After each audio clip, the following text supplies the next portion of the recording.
Hello friends, and welcome to a time where I get to talk about how big of a failure I really am. Welcome to the party. In all actuality, that is kind of what we're doing. We're going to be going over the results of my 2025 goals, which I just did an abysmal job at following through with this year. And I'm okay with that. I always like to set goals. I often set goals I do not even think I will be able to achieve. The point of goals for me is just to have some things to strive for, whereas I have multiple people in my immediate household that hate goals because they hate the idea of not achieving something they set out for. I'm not like that. I find goals fun, and unfortunately, I do like to hit them, be able to check them off, but it's fine if I don't. I can't remember if I shared all my goals last year. So what I did last year is I separated them into categories. First of all, my words for 2025 were slow and deep. And I feel like I did a good job of that in the first half of the year, a little bit less in the second half, but I always love having a word or words for the year. I do not yet have my 2026 word. Usually spend the last month or so of the year thinking about it, praying about it. No idea what mine is going to be for 2026 yet. But last year I separated my goals into personal life, creative life, reading life, and business life. And I set goals in each category. I am going to be doing the same this year, and I don't think that I'm gonna go over my personal life goals from 2025 just because I hit almost none of them. I did have some things on here, like be able to share the faces of my two youngest children who are from the foster care system. I have no control over that. I can still not share their faces or anything. I had hoped that things would move in that direction this year, and despite my attempts, it didn't happen. And also homeschooling them, and there were things that I did have control over that I decided I didn't want to do, and then there were things that I did have control over that I wanted to do that I did not do. The only thing I really did is I walked. Got into a really good walking routine in 2025. That's about it personally. But I think that you guys would probably be more interested in the creative life, reading life, and business life goals. So we're gonna go through all of those, share how I did, also mostly terrible. Sometimes it's just a matter of realizing that you're in a different life stage than you thought you were, or than you had hoped you were, kind of idea. Sometimes it's just I didn't try very hard. And then I think in a week, I will share my 2026 goals. So hopefully I do better with them, but even if I don't, I'm still going to keep setting goals. So creative life. First thing I wanted to do this year was keep another pocket journal. Last year was my first time ever doing this. I came across it because Amy was keeping one, and I'm just actually gonna grab mine. This year I decided to keep mine in this cute little journal that a subscriber and patron, Carly, gave to me for my birthday last year. As soon as I got it, I was like, oh, I know what I'm gonna be doing with this. So here's my little page and paper, whatever you call the first page. I'm not very good at being a journaler. One thing I decided to do for this year, I'm just gonna find, there's a lot of stuff that I can't share. Actually, I can show you this entire page. But one of the things I decided to do this year was just decorate this side of the page and write on this side of the page, partially because then it's not so bumpy to write, and because if I wanted to do a flip through of all of the pages, I could fairly easily, let me just cover this up, just cover the one page and show the other, because I can't show foster kids names and stuff like that, and I don't want to share stuff about where we live, etc. There's another page.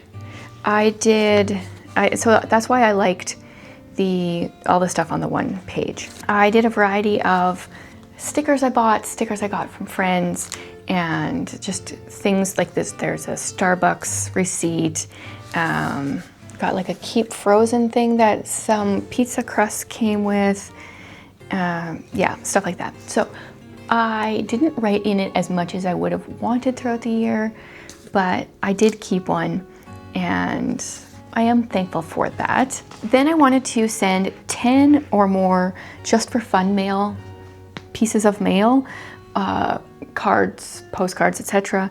I only sent 5. I blame part of this on the fact that Canada Post was striking for a while again, and last I heard they were on a rotating strike. And then also partially, some of the people that I sent stuff to keep writing back, which is great. So they're like pen pals now.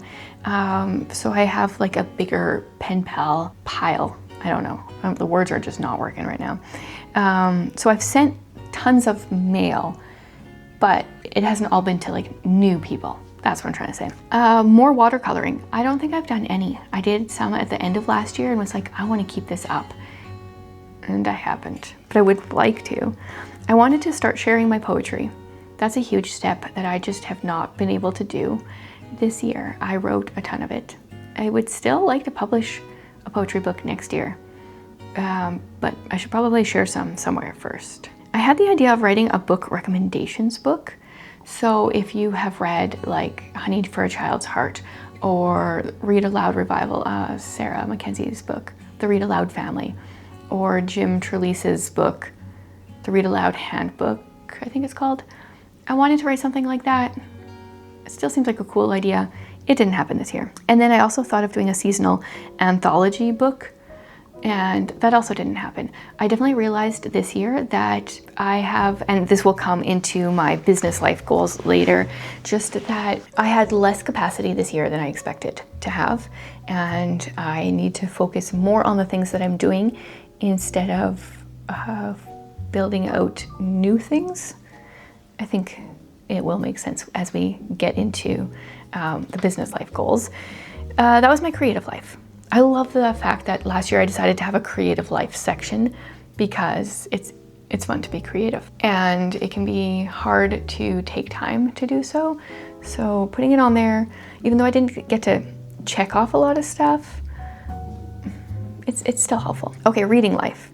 I haven't checked all of these off if I have done them or not because the year is not over, but I wanted to spend less on books, which I definitely think that I have done this year. Buying the Kobo last year helped a ton with that. I have used the library a lot with the Kobo and physical books, so definitely have spent less on books. I wanted to keep my physical TBR under 20, not including classics or series books, and that didn't happen. My TBR is bigger. My shelf is more full than it was a year ago, and part of that is just realizing I like to have unread books. A year ago, I was really feeling like I shouldn't own any books that I haven't read. And some people feel that way and that works for them. I just realized that doesn't work for me. So it was a goal I realized I don't even need to worry about that one. I wanted to lean into the dark academia vibe by reading more deeply, reading more classics, and annotating more. I did not read more classics, but I think I read more deeply in how I read books, as well as I did annotate. So I kind of got that one. I wanted to keep a reading commonplace book, and I did that. Sometimes I use it more than others. I write down different quotes, usually from nonfiction, but sometimes fiction books as well. I wanted to complete the Read Your Bookshelf challenge, which I haven't read December's book yet, but I'm on track to do that. I wanted to complete the Montgomery readathon that I'm doing, A Year of Maud. Once again, I just have to do December's book, and so should be able to do that. I wanted to lean into ebooks, and then I also wrote annotating. Turns out I don't really annotate ebooks very much, but I have been leaning into ebooks and have read and enjoyed them way more this year than ever before. I wanted to continue a series I'm enjoying, and having a list of series that I'm currently in the middle of has helped tremendously with this. I will be doing an updated series I'm in the middle of video, I think in a couple days here, and then taking that information from that video and writing it into my reading journal. is what I did last year, and that really works. I actually look at it and think, oh, I should finish that series or work on that series, etc. I wanted to get my active series down to 15 or less. Let's check in with my page. I have a flip through of my super simple reading journal that I've been keeping this year in a short. I think I did it in the summer. Where did I write my series books? No, I probably have more than 15 series still on the go. Let's see. 1, 2, 3, 4, 5, 6, 7, 8, 9, 10, 11, 12, 13, 14, 15. Well, according to this, I have 15. I think the important thing I'm realizing is not necessarily closing up all the series, but keeping track of them so I know which ones.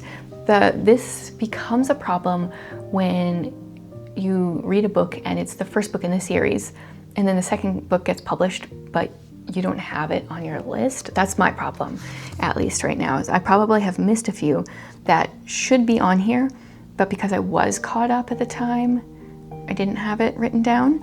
So yeah, I should, before I do the series video, I'll make sure my list is completely up to date. But I did decide to DNF some series, and I did close off some series this year, and I made progress in others. So I think that's good. I also started a ton, which is fine too. What else do I have here? Next page. Reread and annotate 2 of my favorite books, not including Lucy Maud Montgomery books. So I reread The Oath and The Curse of Misty Wayfair. Enjoyed those. Again, going to be doing more rereading this year, which I'm excited about. I wanted to support indie authors and smaller publishers. I've been doing a better job of buying books by indie authors, and I think my whole indie book club that I'm going to be doing will also be helping with that. So I would check that one. I want to use Storygraph, I said, unless I really hate it. And I am using Storygraph. I'm not quitting Goodreads because I started it in 2011 and it has just too much history. I know you can export it and stuff, but it has too many uses for me. I don't like having both, but I'm using both. I wanted to read my fiction TBR. Oh, this is where things get bad. I keep all of my to-do lists, my goals lists in this binder. I think I talk about it every year that I do my goals.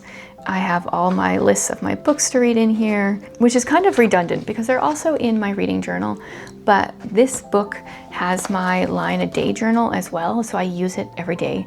I write a little bit of something that happened the day before, and so it's all in here. So my fiction TBR, I still have 1, 2, 3, 4 books that I have not completed. In theory, I could read them before the end of the year. In all honesty, I don't think I'll read any of them. Then I also wanted to read my classics TBR, and that was out of 12 books. So I read 8 out of 12, okay? It's pretty good. My classics TBR had 12 books as well, and I also have 4 books that I have not completed, that I will not complete before the end of the year. And my reread TBR had 13 books, and it has 4 left. I might get to Tress of the Emerald Sea before the end of the year, but realistically, the others are all classics. Little Women would be fun. I could read that at Christmas. So maybe I can get to another 1 or 2, but I won't get to all 13. I think that was it for that part. I wanted to join or start a book club, and I have so far attended 2 book clubs. One I'm definitely continuing, the other I'm uncertain. But at least I joined one.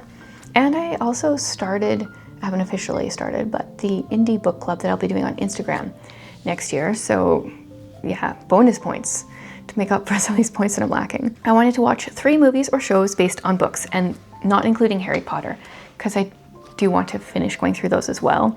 I watched Ballet Shoes, The Hobbit. We did the book edition, which I recommend. It's much shorter. The Wild Robot, Love and Friendship, which is based on Lady Susan, and Pride and Prejudice. Some of those were rewatches, but I don't watch enough movies to not count those. Then I wanted to read 5 Realm Award winners or runner-up books, and I did not pay any attention to this. One thing I did is I was a judge for the Realm Awards this year. So maybe this kind of counts because I read a bunch. But I didn't like go through their past years and complete books on those lists. Okay, now we're onto the business life. So what that means really is like booktube related stuff. It's this weird hobby that has become a job, which is wonderful. Honestly, I love it. So things I wanted to do in this booktube space is share quarterly book favorite videos. I always just go back to doing them like 3 times a year. So I've kind of done it, but I always share them in trimesters. That's just how my brain works. I wanted to do a Mrs. Polifax giveaway when I finished the series. I have not finished the series. I'm dragging my feet because I just don't want to finish it. So I didn't do that because I still have 3 books left to read. And then I was tossing around the idea of starting like a book marketing business and a book editing business. And I'm not like saying I will never do those, but this is not the season. Like I was saying earlier, I did not have as much capacity this year as I thought I was going to have. And can I tell you exactly where my time has gone? No, not really. But I have spent more time on booktube and booktube related stuff. So maybe that has something to do with it. I wanted to publish a book. That did not happen at all. And then I also wanted to use Substack more, and that has happened, especially the last month, 2 months here. I've been using it a lot. I'm really enjoying kind of like old school blogging. The thing with Substack is you can publish a post and have it go to people's inboxes as a newsletter, or you can not send it to people's inboxes and just have it as a blog post. So sometimes I'll send it out to everyone, and sometimes it will just be a blog post, and thoroughly enjoying it. It's becoming very eclectic. Like I've shared some recipes, gift guides, book lists, regular more like newsletter-y type stuff. And I think it will just continue to be more of all of that. Anything of interest to me. I'm definitely just realizing the capacity right now is just lower in regards to this area of my life. So the more I can like consolidate and put everything kind of in the same area, the better for me. So that is my goal, 2025 goal wrap up. Like I think the title of this video will be, I am referencing You've Got Mail when Birdie tells Kathleen Kelly, she's like, oh yeah, I know you don't feel like, I can't remember what she says, but you feel like a big fat failure. And definitely when I look at my goals this year, I do feel like a big fat failure in regards to them, but that's okay. That's not how I measure my worth. I still like to set them. I'm still gonna set a bunch for 2026. So definitely let me know, how was 2025 for you if you are a goal setter? Any goals for 2026? Always love to hear them. I'm like so nerdy and interested when it comes to goals. So let's just talk about that in the comments. Thanks for joining me for another video.